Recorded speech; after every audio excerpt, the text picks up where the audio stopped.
Welcome back. This is episode number 360 of the Healthy Diabetic Podcast. I'm your host, Coach Ken Kniss.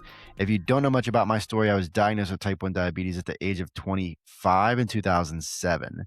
And I'm the founder of Simplifying Life with Diabetes, a diabetes health coaching company that bridges the gap between your medical team and the daily complexities that you face every single day living with this condition. I truly believe that every single one of us living or caring for someone with type 1 diabetes only has one job, and that's to figure out what's going to work for you. If you're looking for new perspectives and new ideas on how to live with diabetes, you've come to the right place. Before we get started, please remember that nothing that you hear on this podcast should be considered medical advice or otherwise. Please always consult your medical team before making any changes to your diabetes management. Okay, let's jump right in. So Graham is not with me today, but I have another diabetes partner in crime in Kelly Schmidt. If you haven't listened to the podcast before, maybe this is your first episode that you're listening to, this is a great one to start with. And Kelly's been on this show a lot. We'll just say she's been on the show a lot. And maybe she's going to come on more often. We don't know. But I got to sit down with my good partner in crime, my other partner in crime, Kelly Schmidt, and we are talking about GLP-1s today. She did a really good webinar on GLP-1s a couple weeks ago, and I had to get her on because I was part of the conversation. I was part of the webinar, and listening to all of the experts talk about GLP-1, listening to her talk about GLP-1. I just wanted to sit down and have a really good conversation with her. She's on GLP-1. She takes Ozempic, and we talk deep about that as well. But this is a great episode. I'm really excited for you guys to listen to this one. This GLP-1 thing with type 1 diabetes is a hot topic right now. Everyone's talking about it. So why don't we just talk about it? Why don't we get down to the nitty gritty, and we're going to talk about some really cool stuff and some things that I think are kind of controversial with GLP-1. Should you go on it? Should you not go on it? What's the benefits of going on it if you are type 1? We're going to dive into all that stuff. So without further ado, let's get with my dia buddy, my amazing friend, Kelly Schmidt. Hi, Ken. Thanks for having me. It's always a pleasure, Kelly. It is always a pleasure to have you on and just to pick your brain about all the cool stuff that's going on. Yeah. We're going to talk GLP-1s today because Kelly is one of my, not registered, I don't want to say the word registered, but kind of my registered experts because she's kind of using it. She's been using it for a long time. She's a dietitian. So she's my wealth of knowledge for all this stuff that I don't always 100% understand. So we're going to go deep into this today. You just had a webinar a couple weeks ago about GLP-1s with your audience. That was so fun, everybody. If you're not part of Kelly's audience right now, her Thrive membership is insane. She does a lot of really, really cool stuff. So Kel, thank you as always to come on and talk to us and give us all your wealth of knowledge. Yeah. Well, you kind of gave a great teaser. So I'm Kelly Schmidt, diabetic dietitian, and Ken is my number one dia buddy. I got to throw it in there. So I've been diabetic since I was 8 years old. And I just have a love, an obsession, a borderline passion for type 1 wellness and the full system, not just the pancreas, but connected to the thyroid, the ovaries, the testes, et cetera, et cetera, et cetera. So I'm obsessed with functional nutrition and how to support ourselves holistically. And today we're talking about peptides, but it is the future. And there's so much. I was like, Ken, you want to talk about Tirzepatide? You want to talk about BPC 157? You want to talk about the Ozempic? What are we talking about? And I hope we talk about it all. But I did just host a group call. It was a free call that came off a viral post on social media, which I'm on there quite a bit, not a ton. And I do have something called the Thrive Collective. And I had to get specific on what I want to offer, where my gut was telling me where I want to lead and support. And it's just a small group coaching group for women. So not to shun men, but when it's all women, the conversation can go in other places, and I'm just creating a space for that. So if you're interested in that, please let me know. Find me at Diabetic Dietitian, and we can explore that. But it's intended to be only 10 to 15 people. I want it small. I want it intimate. I do better one-on-one with people. I help transform people smaller, and I'm not really looking to scale. Now, business-wise, I should, but I'm not. Anyways, here nor there. But yeah, let's get into GLPs. You already mentioned as well, and I might reiterate, I've been on a GLP since 2017, 2018. So I've been on, it started on Victoza, and then I made my way into Ozempic. And now I would say 26% of type 1 diabetics are on some form of GLP medication. So 26% is a small percent, but it's growing. And that's about 7 million people. Mm-hmm. So how are these 7 million people on it? How's it working? How are they dosing? How are they getting it covered? There's so much we can talk about. And yeah, right now mine's being denied. Yeah. I just got off the Yeah, phone you with told me Jared. that before we started, and I'm like, oh no, How ironic. how ironic. Yeah. Before we jump into this, Cal, I do want to say one thing because I think this is the important piece when we talk about these medications. In my view, okay, and you can interrupt me and tell me if I'm wrong. In my view, I see the public, I see society, whether it's type 1 community or whether it's just the community in general. I see people thinking that this is the weight loss drug, and it isn't. And it's from my perspective, because it was never designed. From my perspective, I think of it as like the weight loss piece is like a happy accident, right? Because this is supposed to support our hormones. Like there's people out there that are taking it as you as the example, not necessarily for weight loss, but for more hormonal support. And I think that's an important distinction for a lot of people that think about GLP-1, to recognize that it's not necessarily for the weight loss piece. Again, my perspective, it's a happy accident because it helps align all of the hormones that are supposed to communicate together, like amylin, that's going to help with, the digestion of food and that weight loss process happening the right way. Yeah.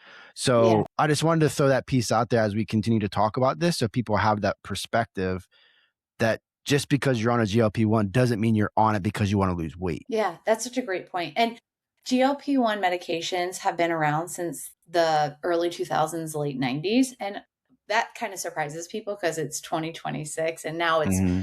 so well known. And I mentioned, 26 is like a common number right now. 26% of type 1s are on the medication, but I think it's changing daily because of podcasts and conversations like this or the group call I had or whatever.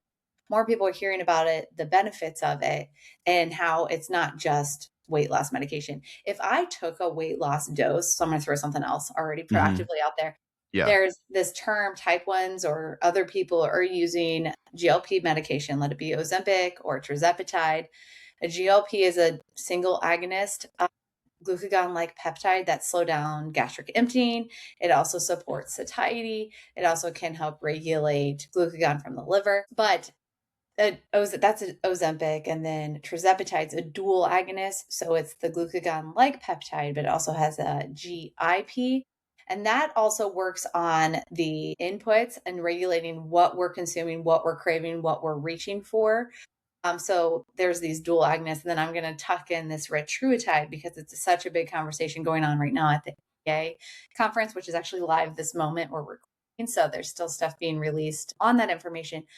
But that's going to become a medication for obesity and health in a league of its own because it's working on the inputs, the GLP, GIP, but it's also working on the outputs because it has glucagon receptors.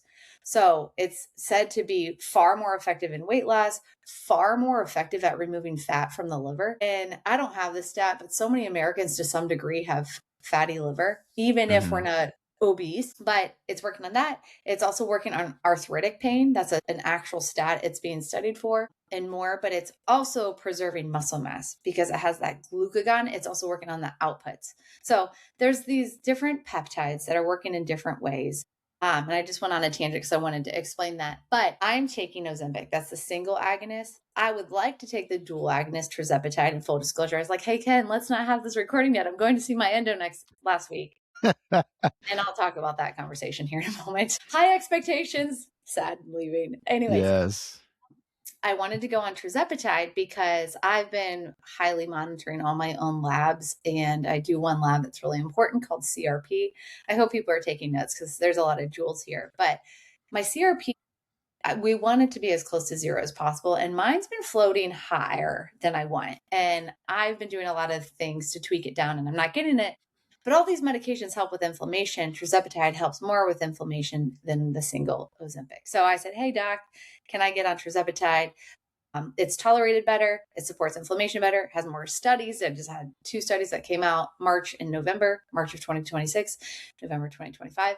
And she said, no, I don't want to, because if I change things up, your insurance will deny it. Yet yesterday, my Ozempic got denied. Anywho, we'll figure that out.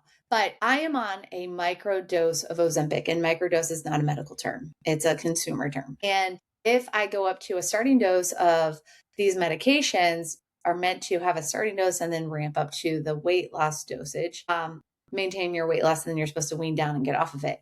With type 1 diabetes, it's the long-term medication I'd like to be on. If I turned that up too high for weight loss, I would not be able to control my blood sugars. So I'm kind of just adding little parts of the story as how I use this and so forth. And I am just one person. I am a diabetic dietitian. I've been diabetic for 34 years, since I was 8 years old. And this is not medical advice. So my goal today is just to have a type 1 diabetic conversation to help you learn a little more about it, but ask better questions to get better care. So much I just said there. What are your You questions? did. You said a lot, but it was all very good information. Yeah. So let's do this. Let's go into this next piece of everybody everybody always has the question, well, which is better, the single or the double, right? Which is better, which is better, which is better? Because I want to be on the better medication, right? Yeah. So, and I think that the most important piece to all of this, regardless of what medication you're on, even if it's just insulin, is having a legitimate conversation with your medical team about what's going to be the best option for you. Yeah. In my eyes, it makes sense to be on the double. Yeah. Because you're killing 2 birds with 1 stone instead of the single. But I can understand from the perspective of, hey, I'm just going to use the single because I don't have to deal with the weight loss piece. I want this more of as a hormonal supportive medication, right? Yeah. So can you kind of like maybe dive deeper into that piece? Is there a better option, or is there better in terms of like controlling blood sugar, weight loss, like all of it? Yeah. And is one or the other better just for hormonal support? Yeah. So it all depends on the individual. So I've been on the Ozempic, the GLP, the single, and I've asked for the Tirzepatide, the GLP, GIP, because that has more recent research on it and it supports inflammation more.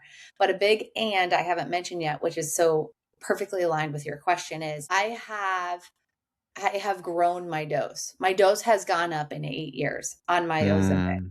I'm still at a non-weight loss dose. So as I asked for this Tirzepatide, I'm also a little anxious and curious. I would want a sample before I go down the road of submitting to insurance, et cetera, et cetera. Yeah. Because the lowest dose you can absolutely use of Tirzepatide is a 2.5 dose, 2.5 milligram. And for so many of my type 1s who have gone to have this conversation with their endocrinologist, they get Tirzepatide, they go on the lowest dose possible, and they're eating an Aloha bar for a meal and then maybe a little bit for dinner. And that's not enough food. So because their appetite is so much not suppressed, but they don't have the appetite on the double that they would have on the single. Is that why that happens? Well, no, this is a good question. I love it. One, yes, it'll mute their appetite. Yes, it'll also make them sick if they eat more than their body wants. But Ozempic, the single agonist, you can take smaller amounts and not be locked into that starting low dose that the Tirzepatide is required. So that's one reason I started on Victoza. That's a daily medication, and that's still available. I just really haven't heard many. I don't know anyone else right now, including all the clients I have or conversations I've been in communities on Victoza. So there are people on it, but that's a daily medication just to get to know how these medicines work for you. Because I don't want, the first time I ever did it, my endo, she was wonderful. She's like, I don't want to put something in you for a week and we don't know how you're going to handle it. So I started on Victoza. That's a daily injection. So it's one more thing to do every day, type 1s, I know. And then it becomes your new norm. It's a lifestyle. And then you forget how much work it is, maybe.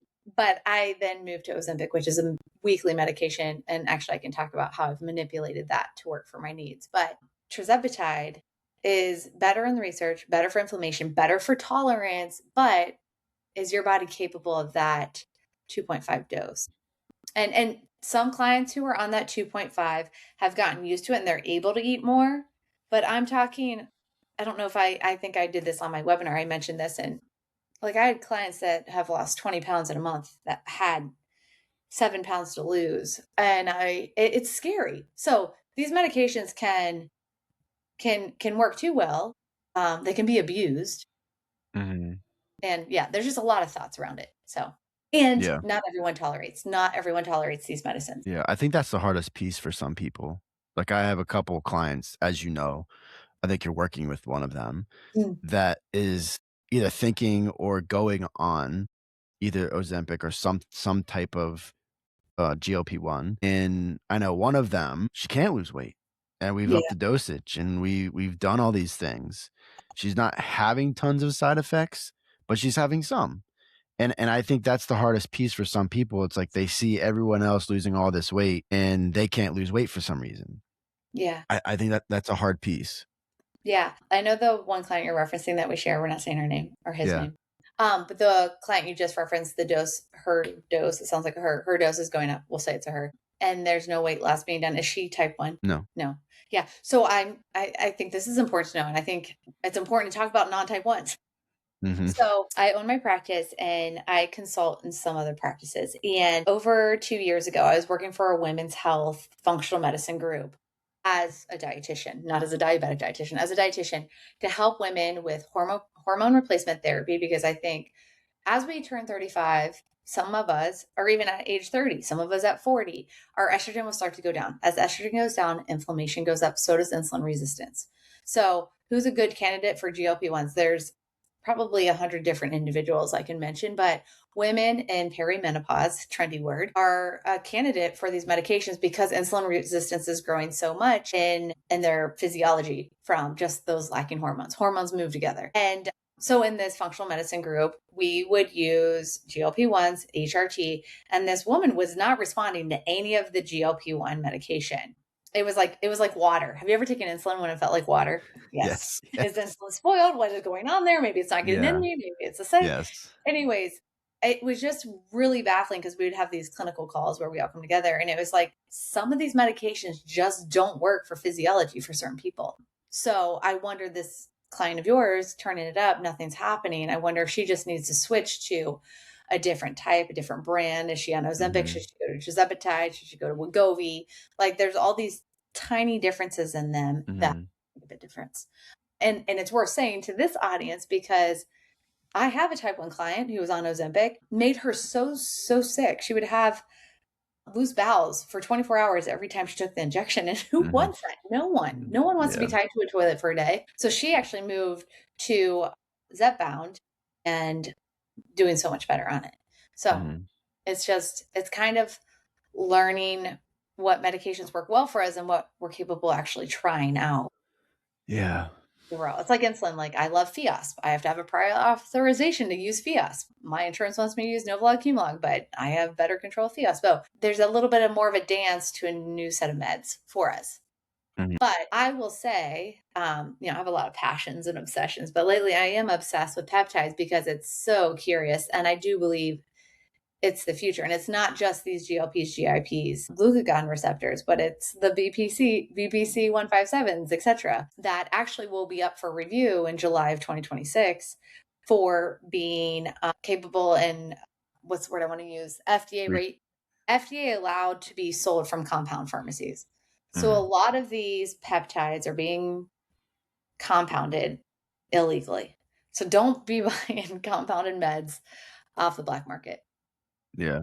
But everybody's finding a way to use a lot of these things. But I would highly, big takeaways, use evidence-based research on medicated labeled name brands that we know what's in them. Aren't they trying to reclassify peptides as well? Yes, So it's easier to get. Yeah. Yes, that's what I was referencing as coming up in July, I think 23rd.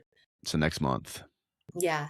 And it's funny, it's like, well, what audiences are using these peptides, especially kind of these physique ones? That's the BPC 157s or the KPV, etc. And the bodybuilder industry, like they know more about these medicines than I think many health practitioners, which is really intriguing. But there's a supplement line that I like that I use with clients that are practitioner grade, third-party tested, etc.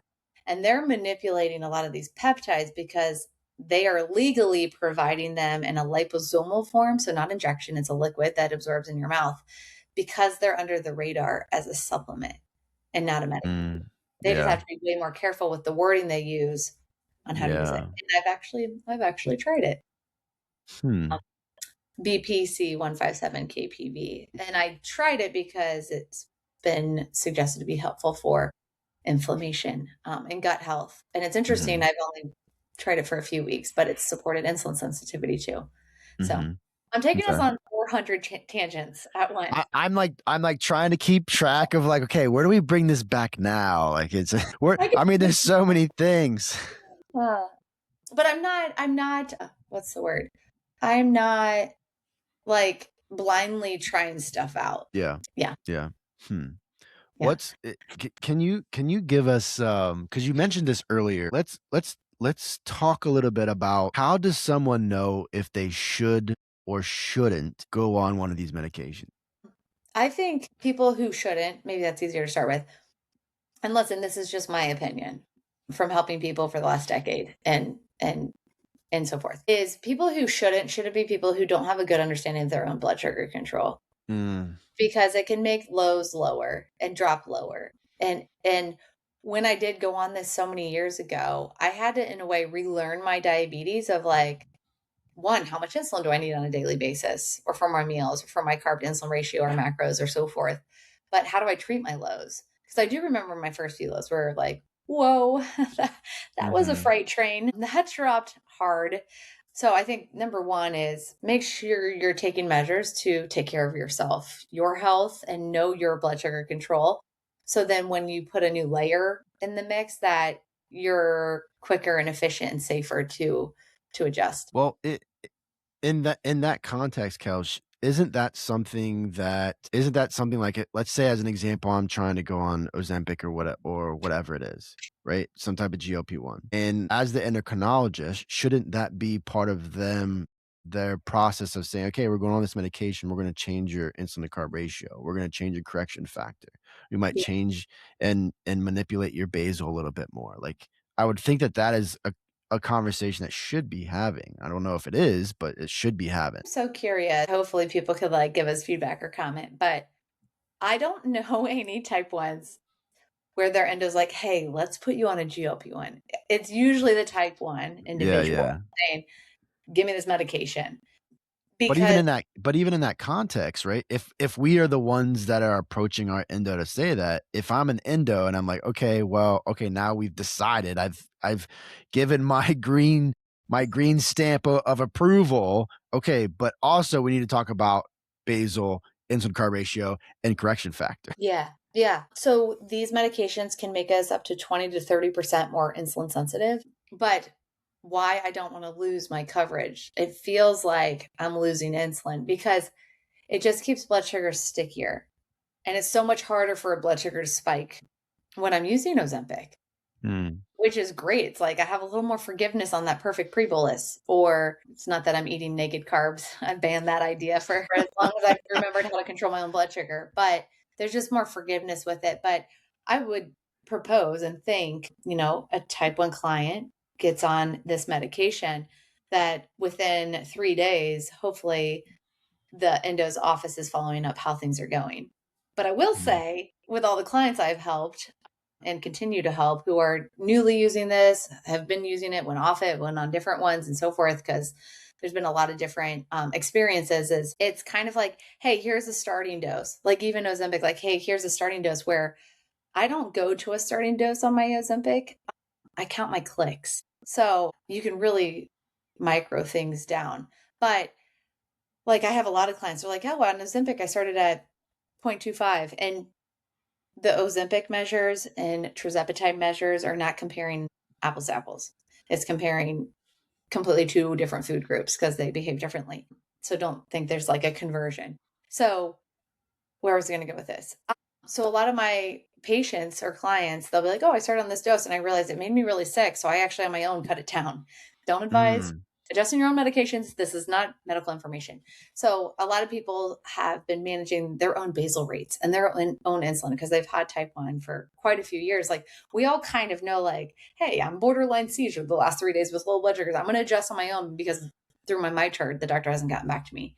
Yeah. Again, I don't recommend people adjust their own insulin without the doctor's knowledge, but in a way, we've all been playing surviving on our own in a way to know how do we hit our targets with most ease, most comfort, most success. That I have found a lot of my clients on their own are actually on their own adjusting their GLP to find what works for them. And they'll, of course, communicate with their doctor and be transparent, but they're often leading the journey. And I will say this, so on Ozempic, it's a single agonist. I take my biggest dose, my 20 clicks on Wednesday, and then I take 5 clicks on Saturday.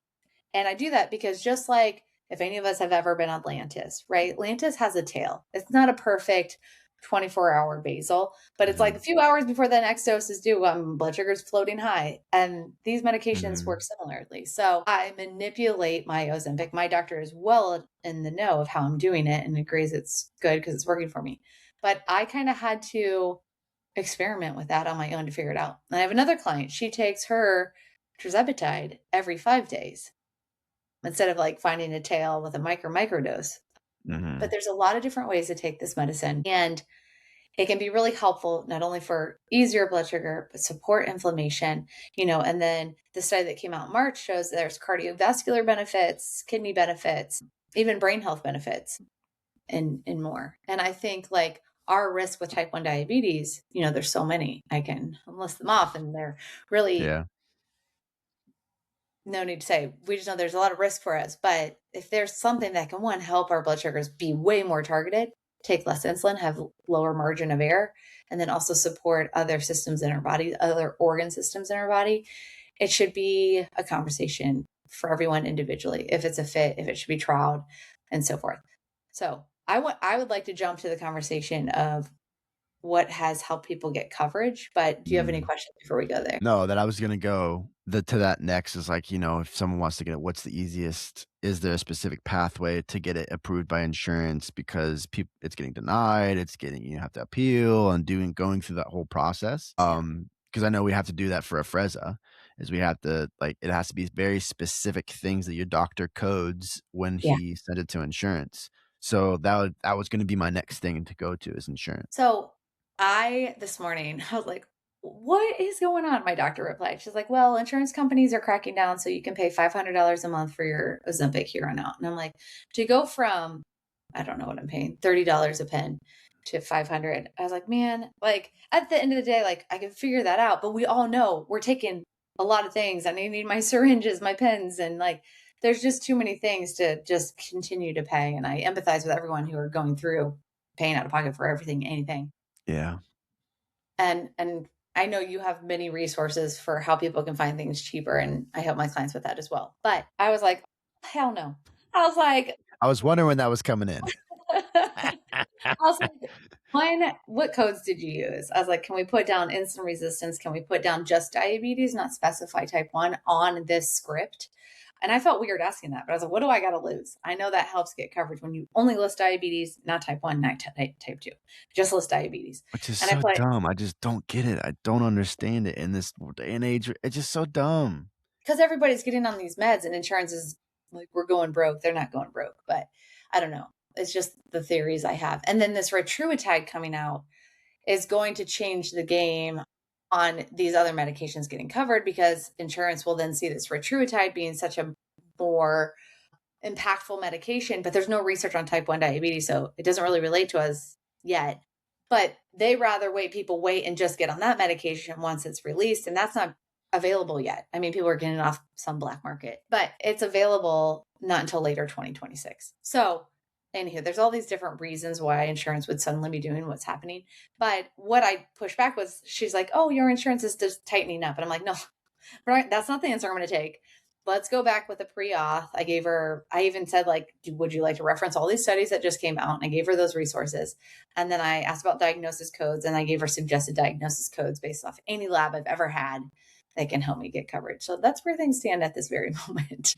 But But the interesting thing to that, Kel, is like you know how to find all that research, you know where all that stuff Yeah. is, like, you have access to all that stuff. It's like that's the sucky part about this, like, for Well everyone. well, I will say, let me teach everyone to make lemonade. Yes, please. You can easily research, Google, chat, Claude. You can say, "What are these medications? What is Ozempic? What is Tirzepatide? What is Wegovy? What is Victoza?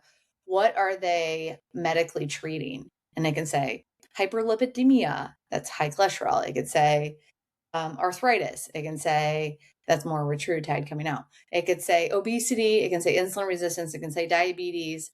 I'm trying to think other medical codes that these have been. There's off-label Yeah. uses, but that's all people need to say is to research that, or they can say to the doctor, "Can we use medical diagnosis codes that these medicines treat that also overlap with my care?" So it's just, the power of a question. I've actually become pretty obsessed with this. Like, the power of a good question can change our lives. And that Mhm. actually started that webinar I did. And why I'm now hosting a small group coaching is because when we learn to ask a powerful question, it can change our lives. In 2009, I asked a doctor, "How can I get my A1C lower?" And he said, this is after, of course, like a whole conference that I was volunteering at. And he was like, "Well, why don't you try gluten free?" And I was like, "That's for the birds." But I did it, and it's changed my life. It's changed my care. I am not Mhm. celiac. I'm non-celiac, gluten sensitive. That's a whole nother tangent, another podcast. But use medical diagnosis codes for these medications and ask good questions. Hmm. Yeah. Yeah. Hmm. It's a very interesting world that we're living in, where you and I feel it too, like, not obviously not the same, but I felt it too, like trying to get a Afrezza covered and just like, this is so dumb. Why do you have to jump hoops through all of this when you're nothing's changed about your own unique diabetes. Nothing's changed about you and your diagnosis. Nothing's Yeah. changed at all. You just have to change how you are wording what type of care you're getting, which is so dumb. It's like, Yeah. hey, the doctor should be able to say, hey, this is the medication and I want my patient to go on because it's going to improve their life. And that should be good enough, but it's not. I know. I know. I have a client, and I feel too, I don't know enough yet, but for Medicare, like some of those scripts are just not written for 30 days. They're written for 28. And it's like, well, what do you do for 2 days when you don't have insulin? It's a little frustrating, but I don't think venting about it will be very helpful other than continuing to find solutions for Yeah. all of it. But, we all need to be squeaky wheels. A lot of this comes down to politics and standing up for what should be FDA on label. And that really comes from the consumer creating demands at a political level. So we have studies on type 1 diabetes and these medications, but now we, the people, now need to take it to the system to get it FDA approved for type 1 diabetes. And that usually comes with demand, not just better studies. Yeah. Which is also the sad piece about it. Yeah. Yeah. Hmm. Yeah. But yeah, what other, I guess, coming to the end-ish, Yeah.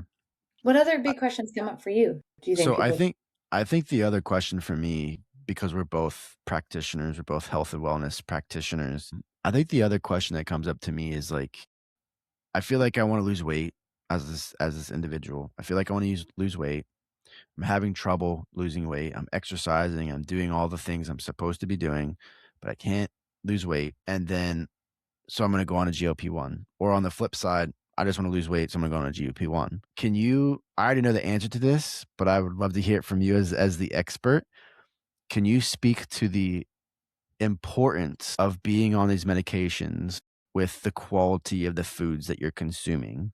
Because I Yeah. feel like a lot of people that I have seen on social media in our world, in this space of GLP-1s, it's like, okay, I need to lose 10, 15 pounds. I'm just going to take this GLP-1. I'm not going to change any behaviors whatsoever about either what got me to being obese, not good in good health, or whatever it is, or I'm just gonna change my behaviors at all because I can just bypass all of my hormonal dysfunction and just take this GLP-1, right? So, can you talk a little bit about that piece of, like, how important food is in conjunction with the support of this medication? Yeah. I will answer this, and so people can take action even today on or off the meds, is It's all about the systems, and it's all about our systems. It's not about like how perfectly can I track my food and make sure calories are less than my actual Mhm. needs. That's not the answer. Calories in don't equal calories out. And that's a whole nother topic. Yep. But it's about making sure you have protein, fat, and fiber at 3 of your meals and to anchor your meals to support your circadian rhythms. So it's ideal to have breakfast, lunch, and dinner. And there's even a study I was just reading actually before today's interview, and it was on circadian rhythms and our food timing. If we eat more than 45% of our calories after 5 p.m., that will already set us up for insulin resistance and metabolic derangement. So it's Mhm. about having anchored meals with intentional fuel to support our health that have at least 5 colors per meal. And if that's too much, have 5 colors a day, and to ensure you have enough protein. So at least a palm-sized portion of protein at each meal. For women, that's about 30 grams. For men, that's about 40 grams, give or take. And to make sure there's some quality plants there. Plants, produce, fruits, vegetables, they have all the polyphenols, all the really good nutrients. So protein is very important on these GLP-1s to support your muscle mass, that leucine switch, to make sure you strength train because you will be eating less. You will naturally fall into some slight calorie deficit, hypothetically, or if you're on these really low doses. That you want to make sure you're supporting your muscle mass. The number one organ in our body for longevity is muscle. So we need to hold on to it and to fuel well. Make sure you're hydrating, make sure you're sleeping, make sure you're having fun. I think that's always part of a prescription is to make sure you're having fun in life, because if you're stressing yourself out on health, what is the point? And when we have fun, it optimizes our overall hormones and our well-being. So those are big things that come to mind, but just have good routines, support your digestion, and figure out what supports your digestion. Pay attention to your bowels, Mm. and that goes a long way. Yeah.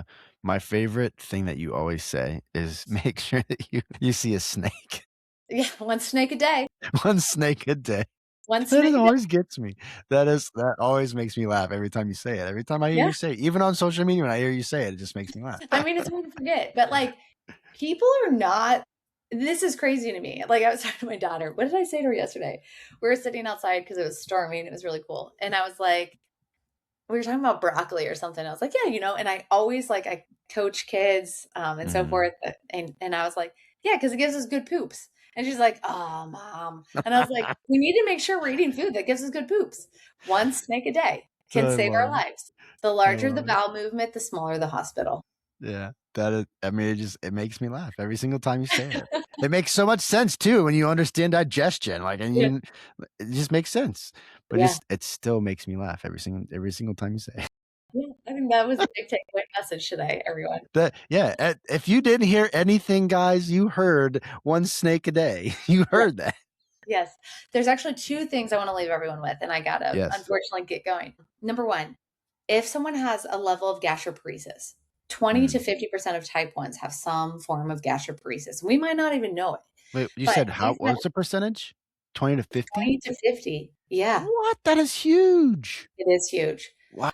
Yeah, and gastroparesis is not always tested. Anyways, our vagal tone, our vagus nerve from our brain to our gut help regulate the motility of our bowel movements. And with type 1 diabetes, with blood sugars moving, that nerve can get damaged and then motility can slow down. So a lot of people are like, I have gastroparesis, I'm not using this medication. But the better we control our blood sugars, the better that vagal tone, the better motility can move along. Now, rewind back to these small doses that work well for type 1 diabetes. People with gastroparesis can take these medications and not worsen their gastroparesis. So I want to put that out there because, like, actually, the last 5 comments I've gotten from clients is like, I don't want to touch it. I have gastroparesis. And it's like, we can actually go low. We work with your doctor, can go low. And I would say that's much better candidate for Ozempic because you can just work with clicks and not these Mm. dose jumps. That people with gastroparesis can still use these medications. Then number 2, these medications do not take your bones. They do not clear out your bones. They do not weaken your bones. That's why systems are important to have adequate protein and strength train, and definitely don't drink more than 4 drinks of alcohol a week because these medications all increase risk of pancreatitis, and alcohol can exacerbate all of it. So those are the 3 caps I lay out for clients who are on it that actually doctors aren't recommending. Hopefully they are, but they're not. And I was like, oh, all right, here's your guardrails. You're on these Mhm. medications. Here's your guardrails. But I wanted to talk about bone loss. If you have the right systems and osteoporosis, these medications can still be beneficial to optimize your metabolic health and your blood sugar control, to optimize all the other risks, including your bones. But you need to make sure you're having adequate protein. Creatine, I think, goes a long way as long as kidney function is optimal. Vitamin D and strength training. Strength train, I think, is the interesting piece that people miss with that because it's like, oh, I don't, it's just something that not everyone does. Yeah, yeah. Start So, small. Body weight, squats, lunges, push. They go a long way. yeah, And lots of resistance movements. Yeah. yeah, yeah, Cool. Well, Kel, I know you're on a time crunch, so thank you so much for coming on yet again. We'll have to set up part two of this conversation because there's still so much more to dive into. yeah, Everybody, thank you so much for listening, and I will make sure that all the other episodes that Kelly has been on, and it's like almost 20 now, yeah, maybe it's like 15, 16. I don't remember. I have to look, but it's getting up there. We'll make sure all those are also in the show notes so you can reference those. There's just so much information that we've talked about over the years. So make sure you check out those episodes as well. If you don't follow Kelly, what is wrong with you? Go on Instagram, go on Facebook and follow her.